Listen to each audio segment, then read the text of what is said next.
మళ్ళా పోలీసులు ఒక నోటీస్ ఇచ్చారు.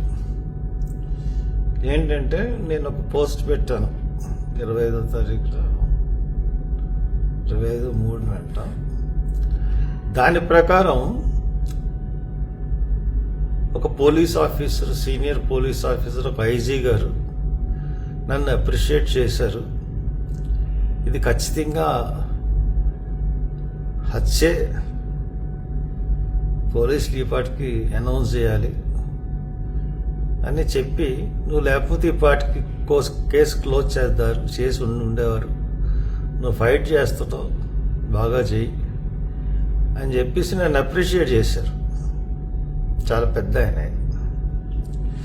ఆయన ఏదో పని చేసుకుంటున్నాడు, రిటైర్డ్ అయిపోయి చాలా రోజులైంది. నేను స్టూడెంట్ ప్రోగ్రామ్స్, యూత్ ప్రోగ్రామ్స్ చేస్తున్నప్పుడు నా ఉద్యమాలు యాజ్ ఎ పోలీస్ ఆఫీసర్ నన్ను అప్రిషియేట్ చేసేవాడు కాదు. ఆయన మనసులో సంతోషం ఉందో లేదో తెలియదు, కానీ నన్ను అప్రిషియేట్ చేసేవాడు కాదు. కానీ మొన్న ఆయన ఫోన్ చేసి నేను అప్రిషియేట్ చేసేవాడికి నేను అది పోస్ట్ బుక్లో పెట్టాను. రోజుకి వందల మంది, వేల మంది నాకు మెసేజ్లు పెడుతున్నారు కామెంట్స్ రూపంలో. అన్నా వదలొద్దు, నీ వల్లే కేసు అని ఎంతోమంది పోలీసులు మెసేజ్లు, ఎంతోమంది పబ్లిక్ మెసేజ్లు పెడుతున్నారు. రాష్ట్రం అంతా మెసేజ్లు పెడుతున్నారు. ఆయన పేరు చెప్పండి, ఆయన దగ్గరికి వెళ్ళి స్టేట్మెంట్ తీసుకుంటాం అని మళ్ళీ నోటీస్ పంపారు. అన్న న్యాయమా పోలీస్ డిపార్ట్మెంట్ వారికి? దాంట్లో నేను పెట్టిన దాంట్లో తప్పేమన్నా ఉందా? దాంట్లో నేను ఏదైనా ప్రొవోకేట్ చేశానా? నేను ప్రొవోకేట్ చేశానని నోటీస్ ఇచ్చారు. 136 కేసు రిజిస్టర్ చేసి 196, 97 ఏదో పిఎన్ఎస్ చట్టం కదా పెట్టారు. నేను ప్రొవోక్ చేస్తున్నట్టు. నేను ఎక్కడన్నా ప్రొవోక్ చేశానా? మీకు నిజంగా బుద్ధుండుంటే నా మీద పెడతారా సెక్షన్? ఆ రోజు నేను ప్రొవోక్ చేసి ఉంటే మీ పరిస్థితి ఏంటి?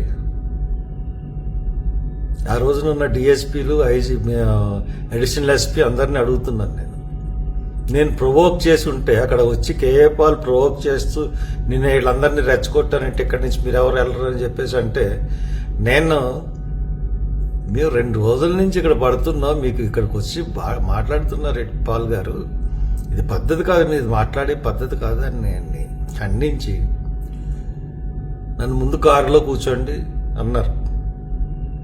వ్యాన్ ఎవరు ఆపరని. అలా కాదు, మీరు ఎదురుండి అందరికీ నచ్చెప్పి కారుని బయటకు తీసుకెళ్ళండి. మేము అందరం ఒక ఎత్తు, మీరు ఒకళ్ళు ఒక ఎత్తు. మీరు చెప్పలేదా ఈ మాటలు నాతో పోలీస్ డిపార్ట్మెంట్ వారు? డైరెక్ట్గా అడుగుతా ఉన్నాను. ఆ రోజు నేను ప్రొవోక్ చేసి ఉంటే మీ పరిస్థితి ఏంటి? ప్రవీణ్ కుమార్ గారి యొక్క బాడీని మీరు గవర్నమెంట్ హాస్పిటల్ నుంచి తీసుకెళ్ళగలరా? నేను ఎంతో సమయంతో మీకు కోఆపరేట్ చేసి అందరికీ దండాలు పెట్టి బతిమలాడుకుని నా మాట మీద గౌరవం ఉంచండి అని చెప్పి నేను దీని మీద పోరాటం చేస్తానని అందరికీ హామీ ఇచ్చి నీదే బాధ్యత అంటే నాదే బాధ్యత అని చెప్పి తీసుకుని మీరు వీడియోలు తీస్తారు కదా, ప్రతిదీని నేను మాట్లాడుతున్నది నించున్న కాడి నుంచి నేను ఎక్కడున్నాను, ఏం చేస్తున్నాను అన్నది ప్రతిదీ నా వీడియోలు తీస్తానే ఉంటారు కదా మీరు. ఎక్కడి నుంచో ఒక చోట నుంచి పెట్టండి బయట. మీరు నన్ను ఆ రోజున ఎలాగా వాడుకున్నారు? అసలు నాకు అటువంటి ప్రొవోక్ చేసే ఉద్దేశమే నాకు ఎప్పుడు ఉండదు. నేను ఎప్పుడు ప్రొవోక్ చేసే మనిషిని కూడా కాదు. ఈ కేసులో కూడా అలాగే మీరు న్యాయంగా చేస్తే ఈ కేసు ఖచ్చితంగా ఈ పార్టీకి బయటకు వచ్చేసింది. మీకు తెలిసి ఇది ఎందుకు మీరు పోస్ట్ మార్టం రిపోర్ట్ ఈ రోజుకి బయట పెట్టట్లేదు? నేను అడుగుతున్నాను మిమ్మల్ని, ఎందుకు బయట పెట్టడం లేదు? తల మీద దెబ్బలు ఉన్నాయని బయట పెట్టట్లేదా? ముఖం మీద దెబ్బలు ఉన్నాయని బయట పెట్టట్లేదా? 17 చోట్ల అనుమానాస్పద గాయాలున్నాయని బయట పెట్టట్లేదా? ఎందుకు బయట పెట్టట్లేదు? పోస్ట్ మార్టం రిపోర్ట్ బయట పెట్టాలి కదా. పోస్ట్ మార్టం రిపోర్ట్ బయట పెడితే అది హత్య అని అందరికీ తెలిసిపోతుంది. మీరు పోస్ట్ మార్టం రిపోర్టు పెట్టకుండా మీరు సిట్ వేశారంటున్నారు. మీ సిట్ వాళ్ళు ఏం చేశారు? ఆయన ఇంటికి వెళ్ళి కంప్యూటర్ పట్టుకెళ్ళిపోయారు, హార్డ్ డిస్క్. ఆయన బ్యాంక్ అకౌంట్స్ సీజ్ చేశారు. యాక్సిడెంట్ కేసులకి ఇవన్నీ అవసరమా? కాబట్టి మీరు ఏదో తేల్చండి.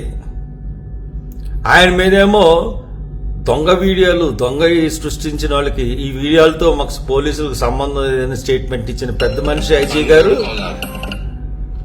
ఈ రోజున అవన్నీ వీడియోలు సంబంధం లేదన్నారు. సంబంధం లేకపోతే ఆ వీడియోలు చేసిన వాళ్ళని పట్టుకున్నారా?